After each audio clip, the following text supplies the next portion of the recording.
소변이 한쪽으로 치우쳐서 흐른다거나 그런 불편한 증상이 있을 때는 수술을 고려하시면 좋을 것 같습니다. 안녕하세요. 겨울을 맞이하여 여성 성형을 계획하시는 분들이 많다고 합니다. 지난 영상에서 저희가 소음순 수술에 대해서 소개해 드렸는데요. 소음순 수술 시 만족스러운 결과를 얻기 위해 고려해야 할 사항이 어떤 것들이 있는지 알아보도록 하겠습니다. 원장님, 소음순은 다른 사람과 모양이나 색깔을 비교하기가 어렵기 때문에 내가 소음순 수술이 필요한지 판단을 하는 게 가장 어려울 것 같은데요.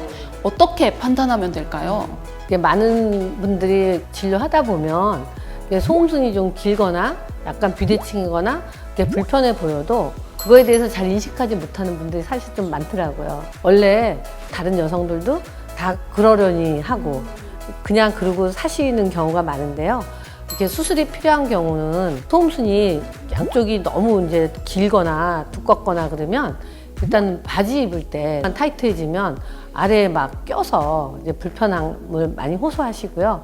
또 이제 비대칭인 경우, 한쪽만 또 유난히 긴 경우도 있잖아요. 그러다 보면 성교할 때 소음순이 좀 말려 들어가잖아요. 불편한 증상이고 또 특히 자전거 탈 때도 자전거 패드에 아래가 너무 눌려서 소음순이 길면 불편해요. 또 어떤 경우 같이 동반되냐 하면 음액 쪽의 표피도 많이 두껍거나 덮이는 경우가 많이 있습니다.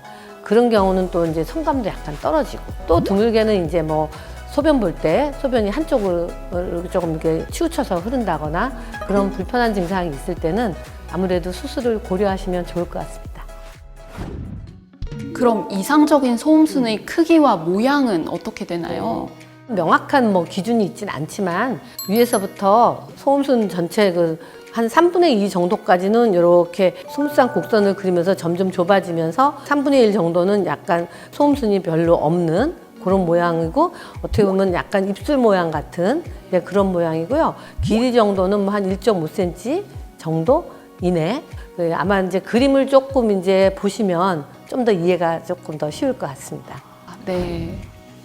그럼 소음순 수술은 어떻게 이루어지는지 수술 과정 설명 한번 부탁드릴게요. 네. 수술 전에 사진을 찍고 수술 후에도 사진 찍어서 환자분한테 어떻게 변했는지 보여드리고요. 환자마다 소음순 모양이 다 틀리지 않습니까? 길이만 긴 경우도 있고 또 모양 자체도 다양하고 또 주름도 있는 경우도 있고 그래서 일단 환자마다 수술하기 전에 그림을 그립니다. 그러니까 디자인을 하는 거죠. 어느 정도 수술을 할 건지 어떤 모양으로 우리가 레이저를 쓸 때는 우리가 투메슨트 용액이라고 그거를 이제 소음순에 약간 이제 주입을 하고 레이저 절개하고 녹지 않는 실로 절개 부위는 봉합을 합니다. 그렇게 봉합하는 부분은 적고 실밥이 안 보이는 성형하는 방법으로 절개 부위를 봉합하기 때문에 시술 후에도 통증이 많이 있지 않습니다. 회복도 좋고 또 모양도 많이 이쁩니다. 그럼 수술 후에 주의사항은 어떤 것들이 있을까요? 네. 병원에 있는 동안 당연히 이제 냉찜질, 얼음찜질 하고 왜냐하면 이제 지혈시켜야 되고 또 부종 생기는 것도 좀 막아주고 퇴원하시고도 집에 가서 한 하루 이틀 정도는 냉찜질 하시고요. 한 일주일에서 한 2주일 정도 너무 뜨거운 물이 아니고 따뜻한 물, 너무 미지근해도 효과 없고요. 그러니까 따뜻한 물에 한 5분 정도 자욕하시면 상처 회복하는 데 도움이 많이 됩니다. 한 달 정도는 탕 목욕 이런 거는 물에 들어가시면 안 좋고 샤워 정도는 바로 해도 가능합니다. 과격한 운동, 또 이제 아래에 좀 무리가 오는 그런 운동 같은 거는 좀 피하시고요.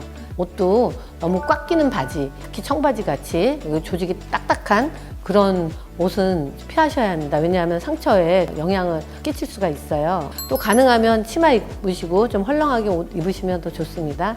특히 한 일주일 정도는 조심하셔야 돼요. 좋아요, 구독, 알림 설정 부탁드려요. 다음 영상에서 만나요.